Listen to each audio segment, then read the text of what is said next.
በፎሲል በጋዞሊን ይሰሩ የነበሩ ተሽከርካሪዎች ወደ ኤሌክትሪክ መቀየር ይቻላል።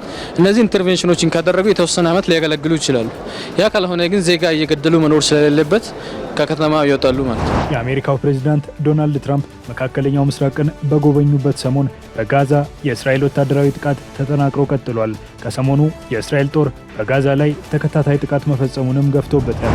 ዶናልድ ትራምፕ ከኳታር የተበረከተላቸው እጅግ ውድ የተባለው አውሮፕላን በአሜሪካ ዴሞክራቶች ዘንድ ተቃውሞ ቀሰቀሰ። ትራምፕ በሁለተኛ ዙር የስልጣን ጊዜያቸው ለመጀመሪያ ጊዜ ወደ ገልፍ ሀገራት ሲያቀኑ ከኳታር ኢሚሮች የሰማይ ላይ ቤተ መንግስት የተባለለትን ቅንጡ አውሮፕላን በስጦታ ተቀብለዋል። በኢትዮጵያና በዓለም አቀፍ የመኪና አምራች ድርጅቶች አዳዲስ ሞዴሎቻቸውና ቴክኖሎጂያቸውን ለማሳየት ሻንጋይ ይመጣሉ። የዚህም ዓመት ትርኢት በተለይ በኤሌክትሪክ መኪኖች ቴክኖሎጂና ንድፍ ላይ ያሉ መኪኖች ላይ በጣም ያተኮረ ነበር። ከአስደናቂ የኤሌክትሪክ ሲዳን ተሽከርካሪዎች ለቤተሰብ የሚሆኑ መኪኖች በብዛት ቀርበዋል። ሰላም ለእናንተ የሆኑ የተወደዳችሁ ተመልካቾቻችን፣ እነሆ ሰዓቱ ደርሶ ሀገሬ ዜና ተጀምሯል። በዛሬው የዜና ሰዓታችን ከሀገር ውስጥ እንዲሁም ከውጭ በርከት ያሉ መረጃዎችን ይዘን ቀርበናል። ሱባለው ጋሻው ደግሞ ዜናዎችን በማቅረብ በኩል አብራችሁ ቆይታ አደርጋለሁ። እስከ ዜናችን ፍጻሜ ድረስ አብራችሁ እንድትቆዩ አክብሮታዊ ግብዣችን ነው። ቀዳሚ ወደምናደርገው ዜና እናልፋለን። የሴቶችና እናቶች ጉዳይ አሁንም ትኩረት የሚሻ እንደሆነ ተጠቁሟል። በሴቶችና እናቶች ጤና ላይ የሚሰሩ የተቋማት መሪዎች ካለፉት ጊዜያት አንጻር መሻሻል ቢኖርም ጉዳዩ ዛሬም ትኩረት ያስፈልገዋል ብለዋል። በተለይም በስነ ተዋልዶ ጤና ላይ ያስተሳሰብ ለውጥ ሊመጣ ይገባልም ተብሏል። አስናቀማናዬ ሴቶች ቁጥራቸው ከወንዶች ይልቅ ብልጫ እያሳየ እንደሆነ የዓለም አቀፍም ይሁን የኢትዮጵያ ሳይንሳዊ የግምት ትንበያዎች አመላካች ናቸው። ነገር ግን ለሴቶች ብሎም ለእናቶች ጤና ሊሰጥ የሚገባው ትኩረት አሁንም አነስተኛ እንደሆነ ይነሳል። በኢትዮጵያ ሴቶች ብሎም እናቶች ጤናቸው የተሻሻለ እንዲሆን ከማድረግ አንጻር እየተሰራ መሆኑን መንግስትና ተባባሪዎቹ ሲናገሩት የሚስተዋል ነው። ሆኖም በሴቶችና እናቶች ጤና ላይ ከተሰራው ይልቅ ያልተሰራው ይበዛል ሲሉ በሴቶች ጤና ላይ ትኩረታቸውን ያደረጉ ተቋማት መሪዎች ነግረውናል። በተለይም የስነ ተዋልዶ ጤና ከአመለካከት ጀምሮ በችግር የተሞላ እንደሆነም ጠቁመዋል። የሴቶች ጤና ጉዳይ ያው በጣም ሃይ ዲማንድ ያለው ኤሪያ ነው። ምን ማለት ነው? በጣም ብዙ ሴቶች የጤና አገልግሎት ያስፈልጋቸዋል። እንደምታውቁት ደግሞ ከዛ ውጪ የስነ ተዋልዶ ጤና ላይ ስናወራ የመውሊድ ነገሮች ላይ ስናወራ ብዙ እንትን አለ፣ ብዙ ስቲግማ አለ። ሴቶች በነጻነት እንደሚፈልጉት የጤና እቃዎች ማግኘት አይችሉም። አቴንሽንም አይሰጥም ለሴቶችና አገልግሎቶች ማግኘት አለባቸው። ምን ማለት ነው? የመድኃኒቶች የተለያዩ መድኃኒቶች፣ የስነ ተዋልዶ መድኃኒቶች፣ የንጽህና መጠበቂያዎች በጣም አስፈላጊ ናቸው ለሴቶችና እሱን በቀላል መንገድ ማግኘት አለባቸው። በተመጣጣኝ ዋጋ ማግኘት አለባቸው።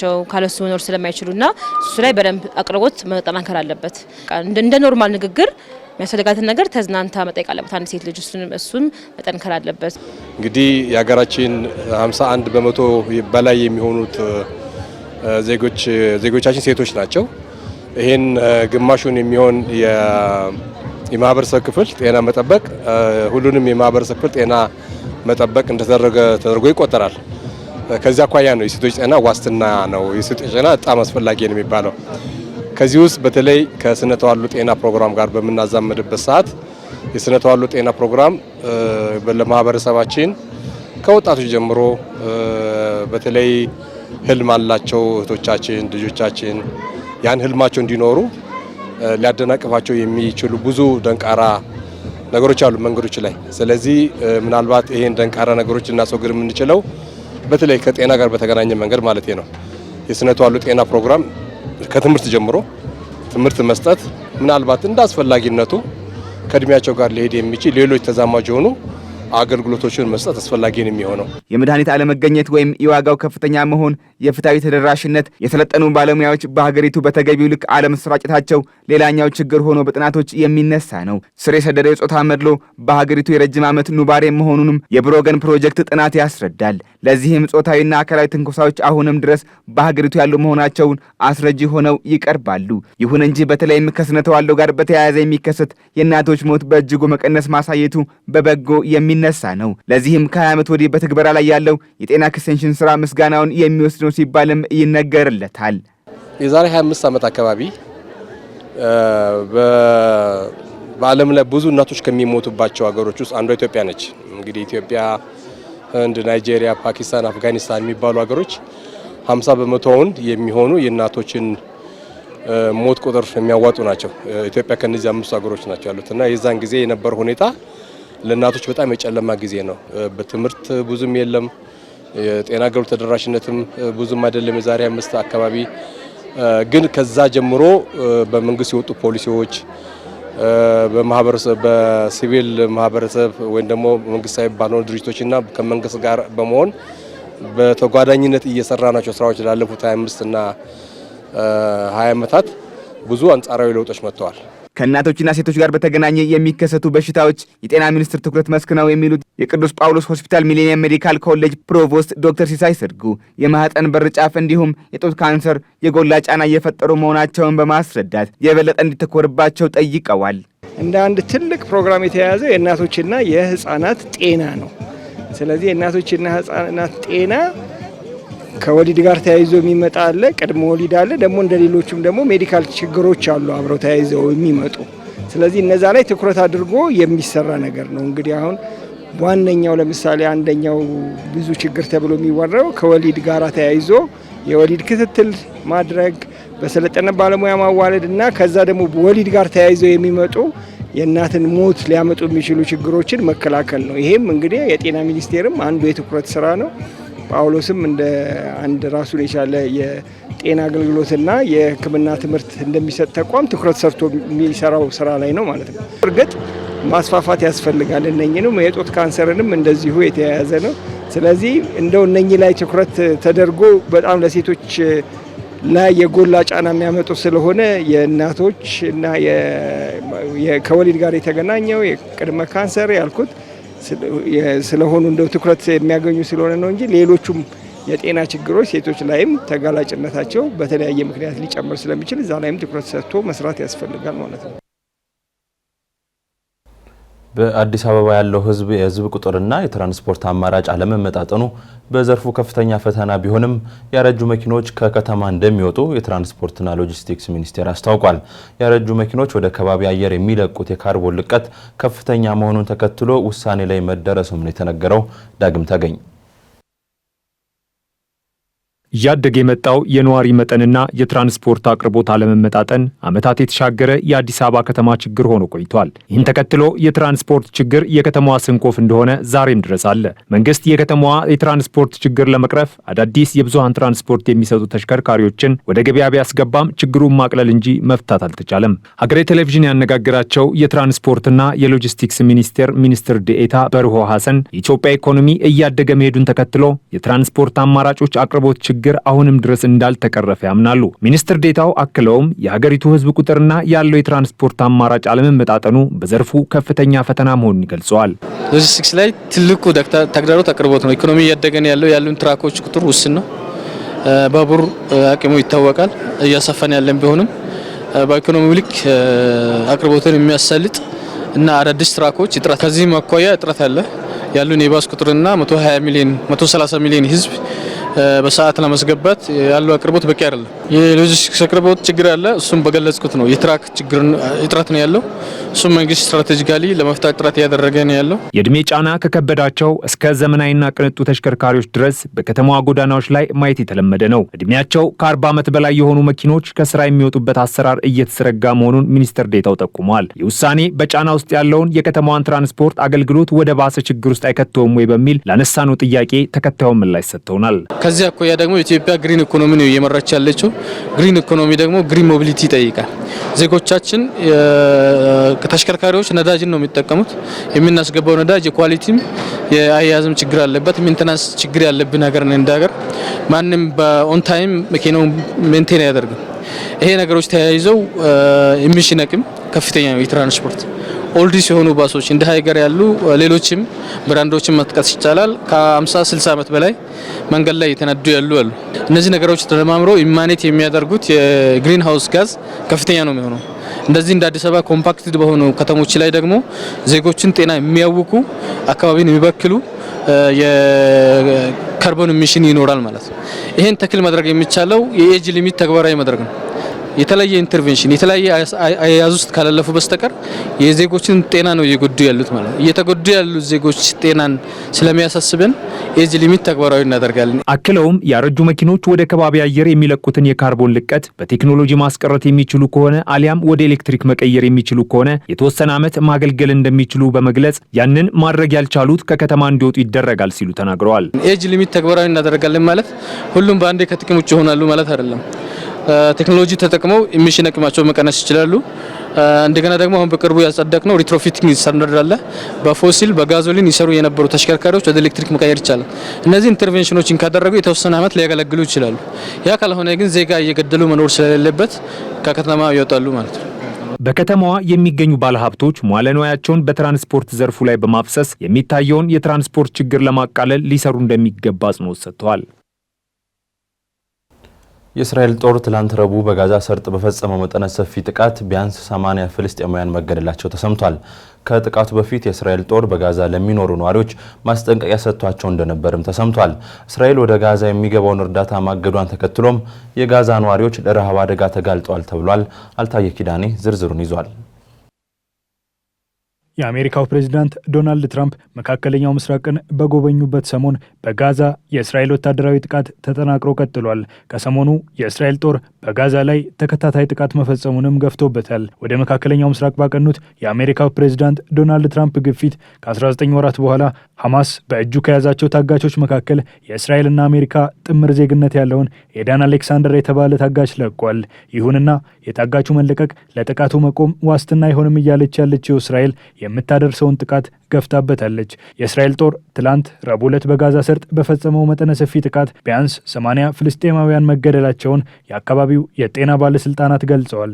የእስራኤል ጥቃት ያነጣጠረው በሰሜን ጋዛ ጃባሊያ አካባቢ በሚገኙ ቤቶች ሲሆን ከፍተኛ የአየር ድብደባ መካሄዱንም ሮይተርስ በዘገባው አመልክቷል።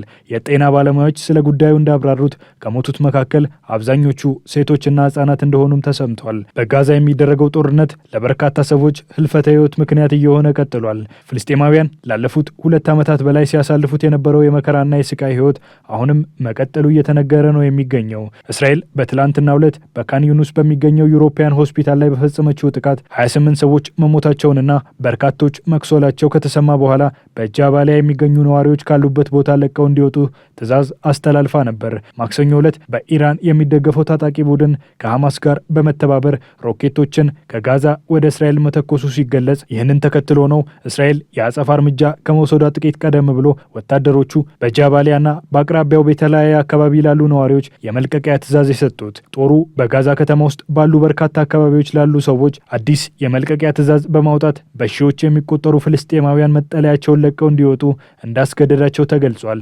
የእስራኤል ጦር ስለ ጥቃቱ ማስጠንቀቂያ ለመስጠት ይፋ ባደረገው ካርታ መሰረት ማስጠንቀቂያው ያካተታቸው አካባቢዎች በርካታ ትምህርት ቤቶችና ትልቁን የሺፋ ሆስፒታል የሚያካትት እንደሆነ ተገልጿል። የእስራኤል ወታደራዊ አውሮፕላኖች የመልቀቂያ ትዕዛዝ ከሰጡ በኋላ ብዙም ሳይቆይ በጋዛ ከተማ ውስጥ ባሉ ኢላማዎች ላይ በርካታ የአየር ጥቃቶችን መፈጸማቸውን የዓይን እማኞችና የሕክምና ባለሙያዎች ስለመናገራቸው ሮይተርስ ዘግቧል። ይህንን ተከትሎም የአካባቢው ጤና ሚኒስቴር ባወጣው መግለጫ አንዳንድ ተጎጂዎችን አሁንም ማግኘት እንዳልተቻለና የነፍስ አድን ሰራተኞችና የሲቪል ድንገተኛ ቡድን ሰራተኞች ሊደርሱባቸው በማይችሉበት ፍርስራሽ ስር ስለመቀበራቸው ተገልጿል። በጃባሊያ በጥቃቱ ዘመዶቹን ያጣው ሃዲ ሞቅበል ስለ ጥቃቱ ይናገራል። 2 ሮኬቶች ተተኮሱ፣ ቤታችን ተመታ፣ እኛ እየሮጥን ወጣን፣ ጥቃቱ ወዳጆቻችንን እንዳልነበሩ አድርጓቸዋል በማለት ሐዘኑን ገልጿል።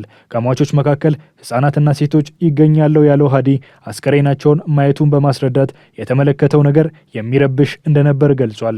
የእስራኤል ጦር በፈጸመው ጥቃትና የተጎጂዎችን ቁጥር አስመልክቶ ምንም አይነት አስተያየት አልሰጠም።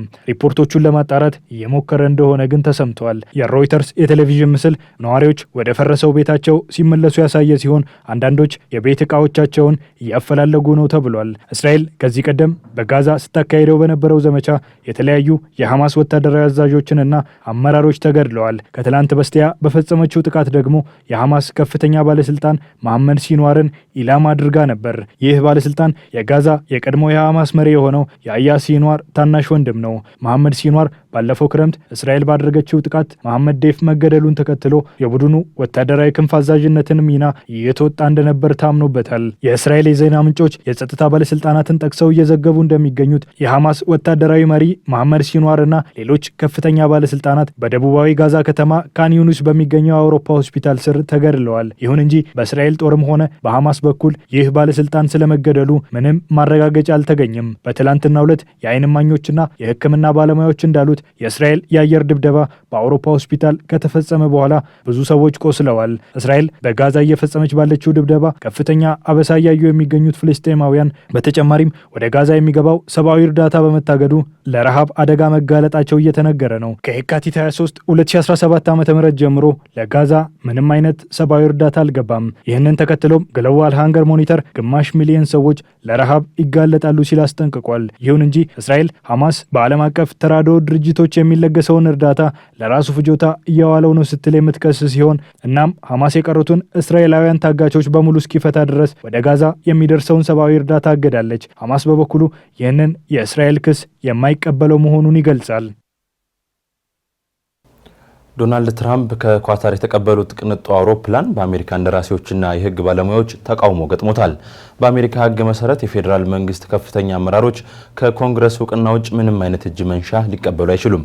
ፕሬዚዳንቱ በበኩላቸው አውሮፕላኑን አለመቀበል ሞኝነት ነው ብለዋል። አስናቀማናዬ ዶናልድ ትራምፕ ከኳታር የተበረከተላቸው እጅግ ውድ የተባለው አውሮፕላን በአሜሪካ ዴሞክራቶች ዘንድ ተቃውሞ ቀሰቀሰ። ትራምፕ በሁለተኛ ዙር የስልጣን ጊዜያቸው ለመጀመሪያ ጊዜ ወደ ገልፍ ሀገራት ሲያቀኑ ከኳታር ኤሚሮች የሰማይ ላይ ቤተ መንግስት የተባለለትን ቅንጡ አውሮፕላን በስጦታ ተቀብለዋል። አውሮፕላኑ 400 ሚሊዮን የአሜሪካን ዶላር ግምት የወጣለትም ነው። ኳታር አሜሪካ ስላደረገችላትና እያደረገችላት ስላለው መታሰቢያ ይሆን ዘንድ ገጸ በረከት ያደረገችው ቦይንግ 747 ለአሜሪካ የደህንነት ስጋት ከመሆኑን ባሻገር ከህግ ውጭ ነው በሚል እያከራከረም ይገኛል። ምንም እንኳን በዋጋውና ዘመናዊነቱ የተወራለት ቢሆንም የወቅቱን በጥቅም ላይ ያለውን አውሮፕላን ያክል ከደህንነት ስጋት ነፃ ነው ማለት አይቻልምም ተብሏል። በጥቅም ላይ ያለው አውሮፕላን ጸረ ሚሳይል የተገጠመለት አደጋ ቢነሳ እንኳ ፕሬዝዳንቱን መታደግ የሚያስችል የኮሚኒኬሽንና ቴክኒካዊ መሰረተ ልማቶች የተገጠሙለት ነው። የአሜሪካ ከፍተኛ የፌዴራል ባለስልጣናት ከየትኛውም ግለሰብ ወይም ሀገር ስጦታ ሊቀበሉ አይፈቀድላቸውም። ፕሬዝዳንቱ በእርግጥ ተቃውሞ የተነሳባቸው ከራሳቸው ከሪፐብሊካን አባላትም ጭምር ነው። በዚህም ቢቢሲ ዶናልድ ትራምፕ ደጋፊዎቻቸውና ተቀናቃኛቸው በጋራ ተዋህደው የተቃወሙበትን ተግባር ሰርተዋል ብሏቸዋል። ማንም የመንግስት ሰራተኛ ከአሜሪካ ኮንግረስ ውጪ ከየትኛውም ሀገር ስጦታ ማድረግ አሊያም ክፍያ ወይም ስልጣን ሊቀበሉ አይችሉም የሚል አረፍተ ነገር በሕገ መንግስታቸው ላይ የተመላከተም ነው። አስገዳጅም እንደሆነ የኮንግረሱን ፍቃድ ማግኘት ይኖርበታል ሲሉ ሕጉን አጣቅሰው መገናኛ ብዙሃን ዘግበውታል። ይህ ምክንያቱ ሲዘረዘር በከክልኝ ልከክልህ ስጦታውን የተቀበሉ መሪዎች የአሜሪካን ጥቅም አሳልፈው ሊሰጡ ይችላሉ በሚልም ነው። በተለይም የዲሞክራት ተመራጮች እንዲህ አይነት ስጦታ የኮንግረሱን ይሁንታ ማግኘት አለባቸው፣ ካልሆነም ደግሞ የአሜሪካን ሕገ መንግስት መጣስ እንደሆነ አመልክተዋል። ቀድሞ ስጦታው ለፕሬዝዳንቱ እንደሆነ የተናገረችው ኳታር በትላንትናው ዕለት የመንግስት ለመንግስት ስጦታ እንደሆነ ማስተባበሏን አሶሺየትድ ፕሬስ ዘግቦታል። ለምን ይህን ያክል ትኩረት አገኘ የሚሉት የኳታሩ ጠቅላይ ሚኒስትር ሼክ መሐመድ ቢን አብድራህማን ስጦታው በዶናልድ ትራምፕ ላይ ተጽዕኖ ለማድረግ አይደለም ሲሉም ተደምጠዋል። ትራምፕ እንደሚሉት ታዲያ ስጦታውን ለመቀበል የፈለጉት አውሮፕላኑን ለግላቸው ለማድረግ ሳይሆን ዓመታትን በአገልግሎት ላይ ያለውን የአሜሪካን ፕሬዝዳንት አየር ኃይል አውሮፕላን ለመተካት ስለሚያስችል ነውም ብለዋል። በአገልግሎት ላይ ያለው የፕሬዝዳንቱ አውሮፕላን 4 አስርተ ዓመታት የሞላው እንደሆነም ነው የተጠቆመው። ታዲያ ዶናልድ ትራምፕ እንዲህ አይነት ሲሳይ በነፃ ቀርቦላቸው ችላ ማለት ሞኝነት ነውም ብለውታል። ፕሬዝደንቱ በነፃ ያገኘነው ጀት አሜሪካን ከውጭ ያዳነ ነው ሲሉም ተናግረዋል። I think they end very, very nicely, and I have a lot of respect for the leadership and for the leader, Qatar. ለኳታር አመራርና መሪ ክብር አለኝ። ከሀገራችን ብዙ ቦይንግ አውሮፕላኖችን ገዝተዋል። የራሳችን አውሮፕላን እስኪሰራ ድረስ በአስተዋጽኦ መልኩ 747 ጀት እናበርክትላችሁ አሉኝ። ይህ ደግሞ ግሩም ነገር ነው። እኔ ደግሞ ሞኝ አይደለሁም። በነፃ አውሮፕላን አልወስድም አልልም። እኛም በነፃ ያደረግንላቸው ነገር አለ። በመሆኑም ለእኛም ይሰጡናል። የእኛ አውሮፕላን 40 ዓመቱ ነው። ይህ ደግሞ ይጠቅመናል። I think that was a very nice gesture. Now, የትራምፕ አስተዳደር አውሮፕላኑ ለአየር ኃይል አገልግሎት የሚውል እንደሆነና ፕሬዝዳንቱ ከስልጣን ሲለቁ በስማቸው ለተቋቋመው ቤተ መጻሕፍት ይበረከታልም ብሎታል። ሆኖም ስካይ ኒውስ የሕግ ባለሙያዎችን ጠቅሶ እንዳስነበበው አውሮፕላኑ በእርግጥም ለአሜሪካ አየር ኃይል የሚሰጥ ከሆነ ሕጋዊ እንደሆነና ፕሬዝዳንቱ በስማቸው ለተቋቋመው ቤተ መንግስት የሚያበረክቱት ከሆነ ግን ከሕግ ውጪ ነው ብሎታል። ይህም ማለት ፕሬዝዳንቱ ለግል ጥቅማቸውም ይሁን በስማቸው ለተቋቋመው ቤተ መጻሕፍት ሊሰጡ አይችሉም። ወደ ገልፎ ሀብታም ሀገራት ማለትም ኳታር አቅንተው 1.2 ትሪሊዮን የአሜሪካን ዶላር ስምምነት ማድረጋቸውም ታውቋል። ፕሬዝዳንቱ የማዕድን ኃይል፣ አውሮፕላን ሽያጭ እንዲሁም ወታደራዊ ቁሳቁስ ሽያጭ ስምምነት ነው ያደረጉት። ቦይንግ የሚያመርተው ጀት ከስምምነቶች ሁሉ ከፍተኛ ገንዘብ የተበጀተለት ሲሆን ይህም በቁጥር 160 የሚደርስ መሆኑን ዘ ታይምስ ኦፍ እስራኤል ላይ የተመላከተው መረጃ የሚያሳይ ነው። ትራምፕ ከዚህም ባሻገር ከሳውዲ አረቢያ ጋር 600 ቢሊዮን ዶላር ግምት ያለው የንግድ ስምምነት አድርገዋል።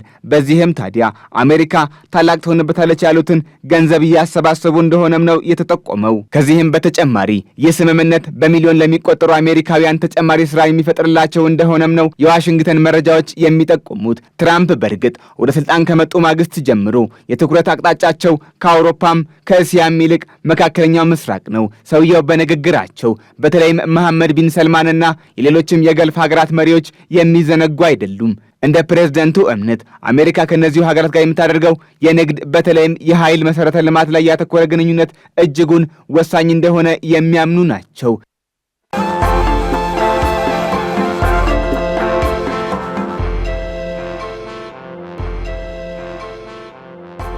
ሀገሬ ዜና እንደቀጠለ ነው። የተወደዳችሁ ተመልካቾቻችን፣ አሁን ደግሞ ወደ አጫጭር መረጃዎች እናልፋለን።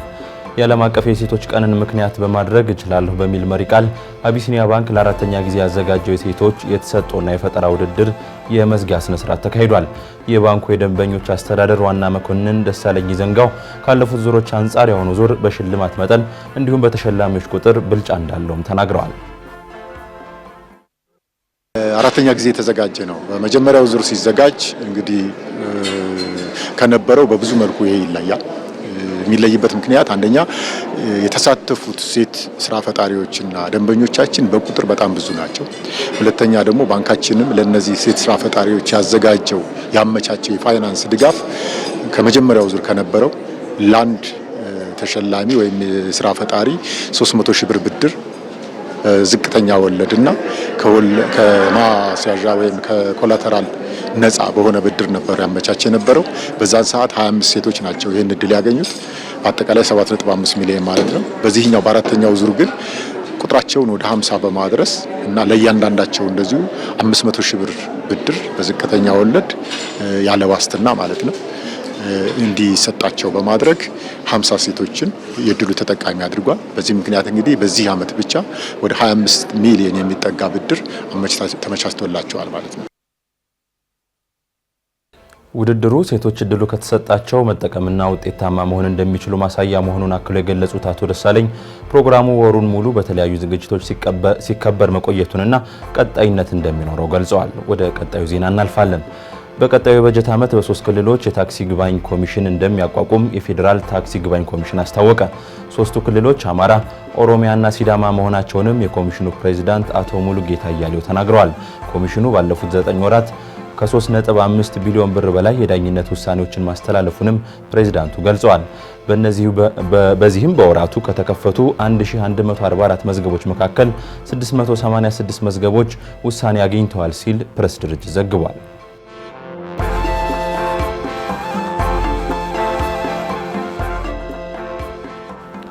7500 ኪሎ ሜትር ርዝመት ያለው የገጠር መንገድ መገንባትን ያካተተ ፕሮጀክት ተግባራዊ ሊደረግ መሆኑን የከተማና መሰረተ ልማት ሚኒስቴር አስታውቋል። ከዓለም ባንክ በተገኘ የ407 ሚሊዮን ዶላር ድጋፍ ተግባራዊ ይደረጋል የተባለው ፕሮጀክት ከ7500 ኪሎ ሜትር በላይ አዲስ የገጠር መንገድ ግንባታ፣ ከ700 ኪሎ ሜትር በላይ አጠቃላይ ርዝማኔ ያላቸው መሻገሪያ ኮንክሪት ድልድዮች ግንባታ፣ ከ300 ኪሎ ሜትር በላይ የተንጠልጣይ ድልድዮች ግንባታና ከ10000 ኪሎ ሜትር በላይ የገጠር መንገዶች ጥገናን እንደሚያካትት ተነግሯል። ፕሮጀክቱ ተግባራዊ የሚደረግበትን ሁኔታ አስመልክቶም ሚኒስቴሩ ከ7 ተቋማት ጋር የመግባቢያ ስምምነት ተፈራርሟል።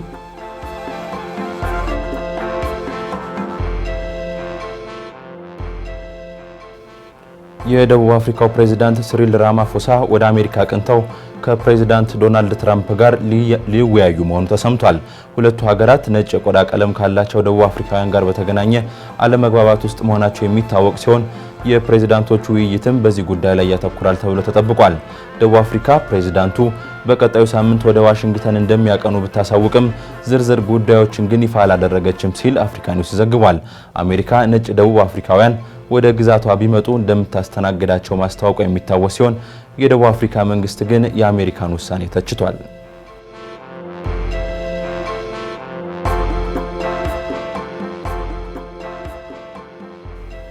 የሩሲያው ፕሬዝዳንት ቭላዲሚር ፑቲን ወደ ቱርክ አያቀኑም ከተባለ በኋላ የሩሲያና ዩክሬን ባለስልጣናት እርስ በርስ ተወቃቅሰዋል።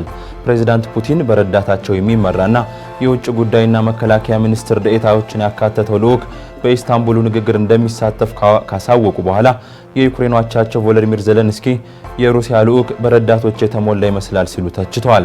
ሩሲያ በበኩሏ ተሸናፊዎች ስለተከበሩ ሰዎች የማይሆን ነገር እየተናገሩ ነው ስትል ምላሽ ሰጥታለች። ይህ ዘገባ እስከተጠናቀረበት ጊዜ ድረስም ዩክሬን ከሩሲያ ጋር በምታደርገው ድርድር በማን እንደምትወከል ይፋ አላደረገችም ሲል ቢቢሲ ዘግቧል።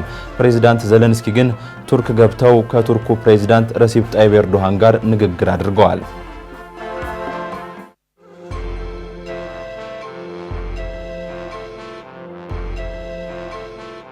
በርካቶች የኩላሊት ጠጠር ተገኘብን ሲሉ ይደመጣሉ። የዛሬው የጤና አዳም ጥንቅራችንም የኩላሊት ጠጠር መንስኤና መፍትሄዎቹ ላይ ያተኩራል። ተከታትለን እንመለስ።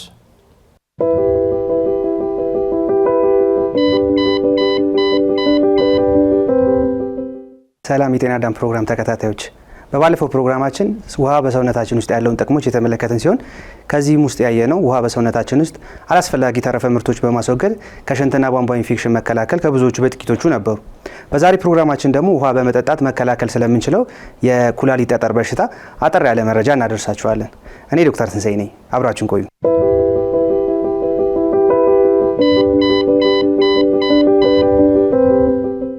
የኩላሊት ጠጠር ማለት በኩላሊት በር ላይ ወይም ደግሞ መውጫ ላይ በተለያዩ ንጥረ ነገሮች ካላቸው የተሰሩ ጠጠሮች በሚከማቹበት ጊዜ ነው። እነዚህ ጠጠሮች በሰውነታችን በጤናማ ላይ ሆነው የሚፈጠሩ አይደሉም። ይልቁንም ለእነዚህ ጠጠሮች መፈጠር ከበስተጀርባ ብዙ ምክንያቶች ይኖራሉ። እስካሁን በተሰሩ ጥናቶች እንደሚያሳዩት የእድሜ መጨመር በዋናነት የሚጠቀስ ሲሆን በተለይም ደግሞ ከ40 ዓመት በላይ ወንዶች ተጋላጭነታቸው ከሴቶች እንደሚጨምር ያስረዳል። በተጨማሪ ደግሞ በሞቃታማ የአየር ሁኔታ ላይ የሚኖሩ የማህበረሰባችን ክፍሎች በሽንት ውስጥ የሚኖሩ አላስፈላጊ ንጥረ ነገሮችን በመጨመር ለኩላሊት ጠጠር ተጋላጭነት እንዲጨምር ያደርጋል። እስቲ ስንቶቻችንን የምንመገባቸው ምግቦችና የስራ መስኮቻችን ለኩላሊት ጠጠር ተጋላጭነትን ሊጨምሩ እንደሚችሉ የምናውቀው? እንደ ምሳሌ ብንጠቅስ በውስጣቸው የካልሲየም ንጥረ ነገር ያላቸው ምግቦች ለምሳሌ ወተት፣ ቲማቲም፣ ቀይ ስጋና ሰላጣ ከመጠን በላይ በመመገብ ለኩላሊት ጠጠር ተጋላጭነትን ሊጨምሩ ይችላሉ። እንዲሁም የተሰማራንበት የስራ መስኮች እምብዛም እንቅስቃሴን የማይጠይቁ ከሆነ ወደ ሽንት የሚለቀቁት የካልሲየም መጠን በመጨመር ለኩላሊት ጠጠር ተጋላጭነትን ይጨምራሉ ማለት ነው። ይህንንም ለመከላከል ያው በቻልነው አቅም ተፍ ብንል ጥሩ ነው። በዋናነት ግን መግቢያ ላይም ለማለት እንደሞከር ነው ውሃን አዘውትሮ አለመጠጣት በሰውነት ውስጥ አላስፈላጊ የሆነ ንጥረ ነገሮች እንዲጨምር በማድረግ ለኩላሊት ጠጠር በከፍተኛ ሁኔታ ተጋላጭነት እንዲጨምር ያደርጋሉ። እንግዲህ አዘውትረን እንደምንለው ተጋላጭነትን መከላከልና መቀነስ አንደኛው የሕክምና አይነት ነውና ከላይ የጠቀስናቸውን ማስተካከል የምንችላቸውን ነገሮች በማስተካከል ራሳችንን ከኩላሊት ጠጠር መከላከል ያስፈልጋል ማለት ነው። ነገር ግን የኩላሊት ጠጠር ምንም አይነት ምልክት ላይኖረው እንደሚችሉ ያውቃሉ? አዎ ልክ ነው። አንዳንዴ እንደ ጠጠሩ መጠን ምንም አይነት ምልክቶች ሊያሳዩ ይችላሉ። ነገር ግን ምልክቶቹ በሚኖሩበት ወቅት በዋናነት የሚጠቀሰው ከጎን በኩል የሚነሳ ህመም ሲሆን የህመሙም አይነት ያዝ ለቀቅ የሚያደርግ ነው። አንዳንዴም ይህ ህመም ወደ ታችኛው የሰውነታችን መራቢያ ክፍሎች ሊዛመት ይችላል። ከህመሙ በተጨማሪ ደግሞ ደም የቀላቀለ ሽንት መሽናት፣ በሽንት ወቅት ህመም፣ ቶሎ ሽንት መሽናትና ማስታወክ ወይም ደግሞ ማቅለሽለሽ በተጓዳኝነት ሊኖሩ ይችላሉ። እንግዲህ አንድ ሰው ከላይ የተጠቀሰውን ምልክቶች ካሳየ ተጨማሪ ምርመራዎች የሚያስፈልጉ ስለሆኑ ምንጊዜም እንደምንለው በአቅራቢያችን ወደሚገኝ የጤና ተቋም በመሄድ ተጨማሪ ሕክምና ማግኘት ያስፈልጋል ማለት ነው። አብራችሁን ስለነበራችሁ እናመሰግናለን።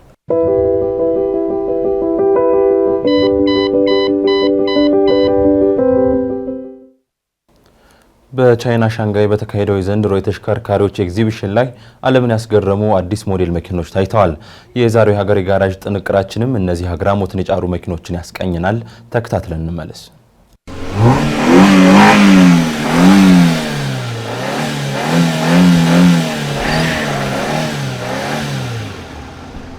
ሰላም እንደምን አላችሁ ውድ ተመልካቾቻችን። በዓለማችን ላይ ተጠባቂ የነበረው የሻንጋይ የመኪና ትርኢት ላይ የቀረቡትን 5 ምርጥ መኪኖችና የተለያዩ መረጃዎችን ይዤላችሁ የቀረብኩት የአውቶሞቲቭ ባለሙያ አዶንያ ብርሃኔ። መልካም ቆይታ። በኢትዮጵያና በዓለም አቀፍ የመኪና አምራች ድርጅቶች አዳዲስ ሞዴሎቻቸውና ቴክኖሎጂያቸውን ለማሳየት ሻንጋይ ይመጣሉ። የዚህም ዓመት ትርኢት በተለይ በኤሌክትሪክ መኪኖች ቴክኖሎጂና ንድፍ ላይ ያሉ መኪኖች ላይ በጣም ያተኮረ ነበር። ከአስደናቂ የኤሌክትሪክ ሲዳን ተሽከርካሪዎች ለቤተሰብ የሚሆኑ መኪኖች በብዛት ቀርበዋል። እኛም በ2025 ዓ.ም የሻንጋይ ትርኢት ላይ ከቀረቡ በጣም ተፈላጊነት ካገኙ 5 መኪኖች መካከል የተመረጡትን ይዘላችሁ ቀርበናል። የመጀመሪያው BYD ሲላዮን 07 ሙሉ ለሙሉ በኤሌክትሪክ የሚሰራ ተሽከርካሪ ነው። ይህ ካምፓኒ የተመረተው በBYD ሲሆን ሞዴል ስሙም ሲላዮን 07 ይባላል። በቻይና አንደኛ ደረጃ የኤሌክትሪክ መኪና አምራች ድርጅት የሆነው BYD ያመረተው ነው። ለዚህም ተሽከርካሪ አንዳንድ አስገራሚ ባህሪያት አሉት። የመኪናው ውጫዊ ዲዛይን በምናይበት ጊዜ መኪናው SUV ኩፕ ዲዛይን የሚባል ያለው ነው። ይህም ተሽከርካሪ በ800 ቮልት ፕላትፎርም 3.0 የሚባል የተሰራ ሲሆን ከ30-80% በ15 ደቂቃ ውስጥ ፉል ቻርጅ ማድረግ የሚችል ተሽከርካሪ ነው። ራሱን በራሱም ማሽከርከር የሚችል ቴክኖሎጂ ተካቶለት የቀረበ ነው። በአንድ ሙሉ ቻርጅም ከ600 ኪሎ ሜትር በላይ የመጓዝ አቅም ያለው ተሽከርካሪ ነው። የተሽከርካሪ የተሰራበት የተለያዩ ዓላማዎች አሉት። የመጀመሪያው አስተማማኝነት ለሚፈልጉ ቤተሰቦች ናቸው። ሁለተኛው ደግሞ በቴክኖሎጂ የዘመነ መኪና ለሚፈልጉ ወጣቶች ያለው ዲዛይን ወጣቶች እንዲስብ ተደርጎ ነው። በገበያው ላይ ያለውን ተጽዕኖ በምናይበት ጊዜ BYD ዓለም አቀፍ ገበያ ውስጥ ከቴስላ ጋር የሚወዳደር ድርጅት መሆኑን አሳይቷል። በንድፍ ላይ በመሳሪያ ጥራት እንዲሁም የቻይና ኩባንያዎች እየተወዳደሩም ይገኛሉ። በሁለተኛ ተሽከርካሪ የምናገኘው ደግሞ ኒዮ ET9 ይባላል። የተሽከርካሪ ለማታውቁት በቻይና ውስጥ ታዋቂ በሆነው የኒዮ መኪና አምራች ካምፓኒ የሚመረት ሲሆን ይህም በከፍተኛ ደረጃ የሚገኙት ተወዳዳሪ መኪኖች መካከል አንዱ ነው። የዚህም ተሽከርካሪ አስገራሚ ባህሪያትን በምናይበት ጊዜ የተለያዩ ዘመናዊ ቅንጡ መኪኖች ላይ ይዘው የሚገኙትን የተለያዩ ፊቸሮችን በሙሉ አሟልቶ ይዘው ቀርቧል። ይህም ተሽከርካሪ በላይዳር ሴንሰር በመታገድ ራሱን በራሱ መንዳት የሚችል የባትሪ መቀየሪያ ማለትም ባትሪ ስዋፒንግ ቴክኖሎጂ በ5 ደቂቃ ውስጥ ባትሪ ሙሉ ለሙሉ መቀየር የሚያስችል ይዞ ቀርቧል። የዚህ ተሽከርካሪ የተመረጡት ደንበኞችን በምናይበት ጊዜ ቴክ ወዳጅ የሆኑ ለባለ ሀብቶች የተሰራ ነው። በገበያ ውስጥ የሚኖረው ተጽዕኖ በምናይበት ጊዜ ደግሞ ከጀርመን አውቶሞቢል ኩባንያ ከሆኑት ተመሳሳይ ምድብ ከሆኑት እነ ሜርሴዲስ፣ BMW እና አውዲ ጋር የሚወዳደር እንደሆነ ተገልጿል። በሶስተኛ ደረጃ የምናገኘው ተሽከርካሪ ደግሞ ዛዮሚ ሱ7 ማክስ ይባላል። የተሽከርካሪ የተመረተው በዛዮሚ ሲሆን ከዚህ በፊት በስልኮችና ቴክኖሎጂ መሳሪያዎችን የታወቀው ዛዮሚ ወደ መኪና ኢንዱስትሪ በቅርቡ ገብቷል። አስገራሚ የሆኑ ባህሪያትም የተሽከርካሪ ዋና መገለጫ ናቸው። የመጀመሪያው ዛዮሚ ፓይለት አስተማማኝ ራስን በራስ የመንዳት መሳሪያ ከ30 በላይ ካሜራዎችና ላይዳሮች የተካተተለት ነው። ከዚህ በተጨማሪም የተሽከርካሪ ዱዋል ሞተር ነው፣ ማለትም ኦል ዊል ድራይቭ ነው። ከ0-100 ኪሎ ሜትር በምን ያህል ሰከንድ ይደርሳል ካለን በ2.78 ሰከንድ ውስጥ የመድረስ አቅም አለው። መኪናው ከ800 ኪሎ ሜትር በላይ በአንድ ጊዜ ቻርጅ የመጓዝ አቅም ያለው ነው። ለዚህ ተሽከርካሪ የተመረጡት ደንበኞችን በምናይበት ጊዜ ቴክኖሎጂ የሚመርጡ ወጣቶች አንደኛ ደረጃ የቅንጦት መኪና ደንበኞችን ታሳቢ ተደርጎ የተሰራ ነው። ዛዮሚ የቴክኖሎጂ ኩባንያ ወደ መኪና ኢንዱስትሪ መግባት እንደ አንድ ደረጃ ከፍ አድርጎ ይታይለታል። በቀጣይ የምናገኘው ተሽከርካሪ ደግሞ ሆንጂ EH7 ይባላል። ይህም የቻይና መንግስት ከፍተኛ ድጋፍ የሚያደርግለት አንዱ ካምፓኒ ሲሆን በከፍተኛ ምድብ የሚወዳደር ተሽከርካሪ ነው። ማለትም ለባለሀብቶች ሌክዠሪ መኪና ነው። የተሽከርካሪ ባህሪያትን በምናይበት ጊዜ የአንደኛ ደረጃ የቅንጦት መኪና ነው። ውጫዊ ውስጣዊ ንድፉ በጣም አስገራሚ የሆነ ገጽታ አለው። መኪናው ባለ 2 ሞተር ነው። ማለትም ከፊትም ከኋላም አለው። ኦል ዊል ድራይቭ ነው። የተሽከርካሪ ላይ ከምናገኛቸው ሌሎች ነገሮች መካከል መኪናው ባለ 5G ወይም ደግሞ 5G ኮኔክቲቪቲ AI አውቶ ድምፅ መቆጣጠሪያ ተካቶለታል። መኪናው በአንድ ጊዜ ቻርጅም 700 ኪሎ ሜትር በኤሌክትሪክ ብቻ የመጓዝ አቅም አለው። የተመረጡት ደንበኞች በምናይበት ጊዜ የቅንጦት መኪና ለሚፈልጉ ከፍተኛ ደረጃ ባለ መኪኖች ታሳቢ ተደርጎ ነው። ገበያ ውስጥም የገበያውን ተጽዕኖ በምናይበት ጊዜ ሆንጂ ከጀርመን ሌክዠሪ መኪና አምራች ከሆኑት ሜርሴዲስ፣ BMW ጋር በአዲስ መልኩ እንደሚወዳደር ተገልጿል። በአምስተኛ ደረጃ የምናገኘውና በአይነቱ ልዩ የሆነው ደግሞ ዜሪክ MIX ይባላል። ዜሪክ MIX የጄሊ በጣም ተወዳጅ የሆነው መኪናቸው ነው። በዚህ ተሽከርካሪ ባህሪያት በምናይበት ጊዜ የአስደናቂ የቤተሰብ MPV ንድፍ ያለው ነው። የዚህ ተሽከርካሪ ስላይዲንግ ዶር የፊተኛው መቀመጫው 180 ዲግሪ የሚሽከረከር ባህሪ ያለው። ከዚህ በተጨማሪም በአንድ ጊዜ ቻርጅ 600 ኪሎ ሜትር መጓዝ የሚችል በ800 ቮልት ቻርጅ ማድረግ የሚችል ነው። የዚህ ተሽከርካሪ የተመረጡት ደንበኞች ቤተሰቦቻቸው አዳዲስ ቅርጽ እና ለየት ያለ ቴክኖሎጂን የሚወዱ ሰዎች ለነሱ ተብሎ የተሰራ ነው። በሚቀጥለው ዘመን የህዝብ መኪና ትራንስፖርትን ቅርጽ እንደሚለወጥም ይጠበቃል። ዜሪክ ኤምአይኤክስ ቴክኖሎጂ ተቀባይነቱም እንደ ምሳሌነት እየታየለት ይገኛል። እነዚህ 5 መኪኖች በ2025 ዓ.ም በሻንጋይ አስደናቂ ትርኢት ያቀረቡ መኪኖች ናቸው። ከቴክኖሎጂና ከማሽከርከር ሁኔታ በላይ ለወደፊት የኢንዱስትሪ አቅጣጫ እንደ መነጽር ናቸው ተብሎ ይገመታል። ለዛሬ ሌላችሁ የቀረቡት መረጃ ይህን ይመስል ነበር። በቀጣይ ሌሎች ከመኪና ጋር ተገናኙ መረጃዎች ከምንገናኝ ድረስ መልካም ሁሉ ተመኘው።